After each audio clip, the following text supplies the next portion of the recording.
বন্ধুরা, আশা করি আপনারা সবাই ভালো আছেন। আজকে আবার একটা ইঁচড় বাগানে নতুন প্রতিবেদন নিয়ে এসেছি। যে সমস্যাগুলো আমরা ফেস করছি, এগুলো যারা নতুন চাষ করবেন তাদের জন্য খুবই সুবিধা হবে। আজকে আপনার 17ই মার্চ, চৈত মাস পড়েছে, সম্ভবত 1-2 তারিখ হবে। সমস্যা হচ্ছে, এই দেখেন, গত রাত কালকে ছিল রবিবার সন্ধ্যেবেলা ঝড় বৃষ্টি। এই যে গাছগুলো দেখছেন, এরকম যাদের গাছ আছে, এই এঁচড় গাছ আমি দেখছি সিঙ্গেল ডাল তুলতে হবে। এই দেখেন, এই যে 2-3টে ডাল থাকলে একটা যদি ছাড়ি যায়, দ্বিতীয়টা ছেড়ে যাবে। এইরকম গাছ আমার এই সমস্যাটা দেখা দিচ্ছে আপনার 1.5 বছরের বাগানে, 1 বছর 1.5 বছর। কিন্তু 2 বছর ক্রস করে যেগুলো 3 বছর হচ্ছে, সেগুলো কিন্তু সমস্যা হচ্ছে না। দেখেন, আমি ভিডিও কিন্তু স্কিপ করছি না। এই একটা গাছ, আমার অনেকগুলো গাছ গিয়েছে। দেখেন, পরের গাছে যাই। এই দেখেন, এই একটা গাছ, সব গাছে কিন্তু ইঁচড় আছে। এই দেখেন, এই যে যদি দুটো ডাল হয় গোড়ার থেকে, এটা দুটো ছাড়িয়ে যাচ্ছে। আমি আগে থেকে জানতাম এটা আমার 3 বছরের বাগান আছে, কিন্তু আমার বাবা কোনোভাবে আমাকে কাটতে দিইনি। বললো, গাছ ফাঁকা আছে, তুই কাটিস না। কিন্তু বয়স্ক বাবার কথা রাখতে ছাড়তে পারিনি। কিছু গাছ আমি কেটে দিয়েছি, কিন্তু যেগুলো কাটেনি সেইগুলো এই সমস্যা। এই দেখেন, এই যে ঠিক তার পাশের গাছটা যাই। এই দেখেন, কোনো ভিডিও স্কিপ নয়। দেখেন, এই যে এই দেখেন, এই যে দুটো ডাল, এই দেখেন, সব ইঁচড় আছে কিন্তু গোড়ায়।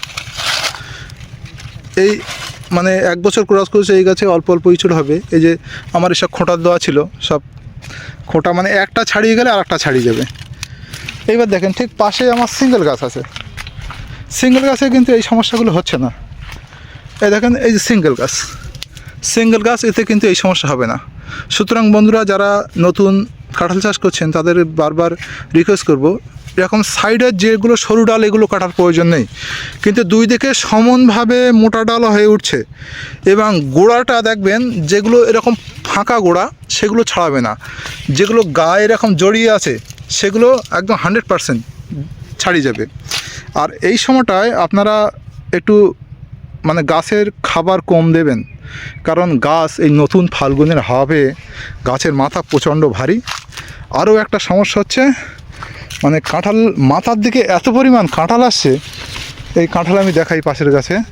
এই হচ্ছে অশান্তির সবচেয়ে সমস্যার কারণ।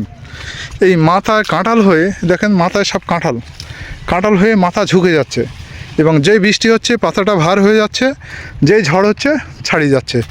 এই দেখেন, পাশে সেম আবার একটা। এই দেখেন, এই এই এই একটা দেখেন, এটা বড় গাছ। এই দেখেন, এখান থেকেই ছাড়িয়ে গেছে। এটার অবস্থাও খুব একটা ভালো জায়গায় না, খোঁটা দিয়ে আটকাতে হবে। কিন্তু এই গাছটা যদি আমি দাঁড় করাতে পারি, তাহলে কিন্তু আমার এই গাছটা আস্তে আস্তে রিকভার হয়ে গোড়াটা রেডি হয়ে যাবে। এরকম গিয়েছে অনেকগুলো বাগান। সুতরাং বন্ধুদের আবার বলি, যারা ইঁচড় বাগান করতে চান, তারা এই সমস্যাটা খেয়াল রাখবেন। বিশেষ করে গোড়া থেকে 3 ফুটের মধ্যে এই ডবল ডাল হতে দেবেন না। এই দেখেন, এই গাছটা আগে কুয়াশার ভারে ভেঙে গেছিলো। আপনারা যদি মনে করেন যে খোঁটা দিয়ে সমস্যা মেটাবো, কিন্তু এর সমস্যা মিটবে না। আস্তে আস্তে বড় হবে, বড় হওয়ার পরে সেই দুই দিকে হয়ে পড়ে যাবে। দেখেন, আমার খাওয়ার জন্য একটা পিঁপে গাছ লাগানো ছিল, এটাও বর্ষায় এই যে পড়ে গিয়েছে। সকালে আমি পিঁপেগুলো পেড়ে নিয়েছি। সুতরাং বন্ধুরা, এইটা খেয়াল রাখবেন বারবার করে, ডবল ডাল উঠতে দেবেন না। এই দেখেন, আরও ওইদিকে সব, ওই দেখেন, ওই সব ভেঙে পড়ে আছে। এই দেখেন, ওই একটা গিয়েছে, সব কিন্তু সব ডবল ডাল।